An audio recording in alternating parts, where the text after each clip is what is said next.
24th, 2010, noticing parallels in the way that the media does things these days. It would not surprise me at all as if these tactics and strategies did not emerge from the Media Matters, Center for American Progress, MoveOn.org, other people on George Soros' payroll, and ultimately the administration itself. Let me say something really super controversial right here while I have the camera running. It really doesn't have anything to do with this video that I'm trying to make right now.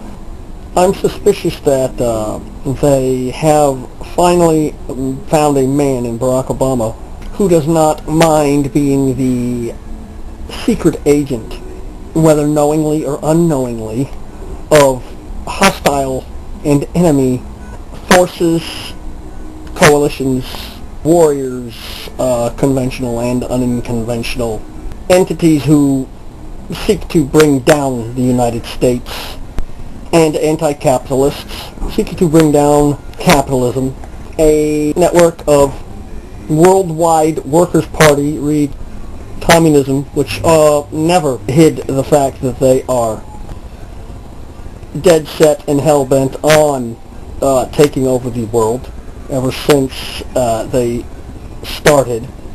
And the Bolshevik Revolution in Russia, turning it into the Soviet Union in 1917, almost 100 years ago, was by no means the beginning of this movement.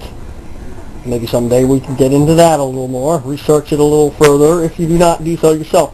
But if Barack Obama was the unknowing agent and emissary of these people and executor of their will, then he would be their useful idiot.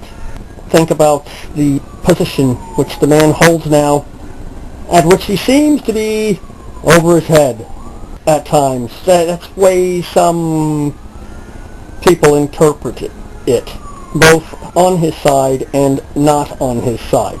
That is to say, both liberals and conservatives, both Democrats and Republicans, they just interpret the mishaps occurring in the campaigns and policies and agendas of the Obama administration as his relative inexperience, although they never say incompetence like they used to say with George Bush. And I believe it's because they all know that it is not his incompetence.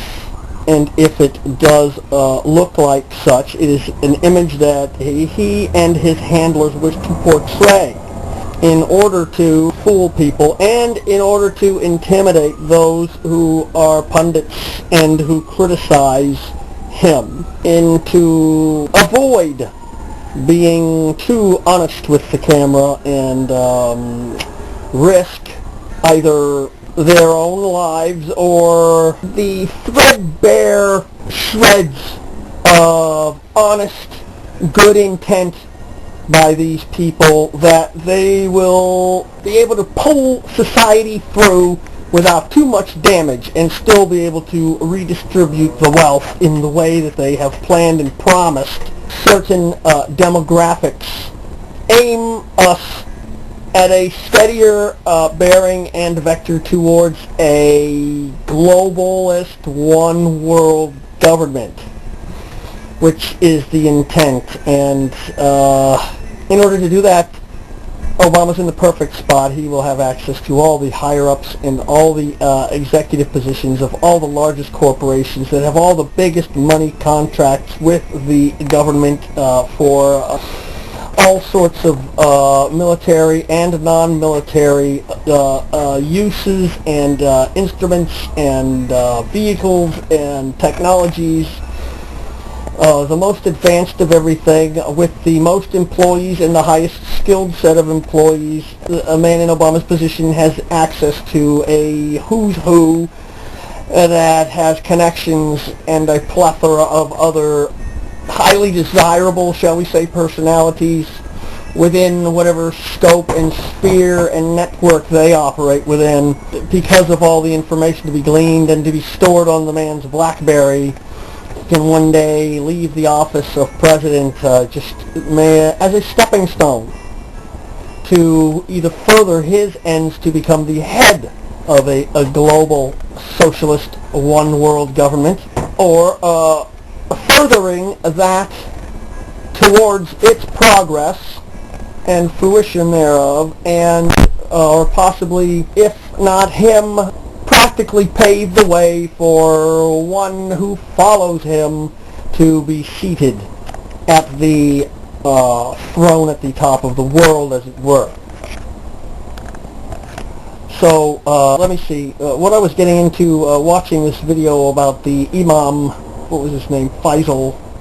Let me further elaborate on the strategies and patterns I'm noticing in media broadcast, journalism, and commentary, and remarks made by the punditry, which I believe reveal a certain pattern that is increasingly discernible. Let us hope that somebody can start to overcome the 2020 hindsight of the discernibility of this pattern and to predict accurately its fruition or coming into form and shape before it actually unfolds and happens and wipes us out with the wake that it transmits behind it after it has passed over us and consumed and or changed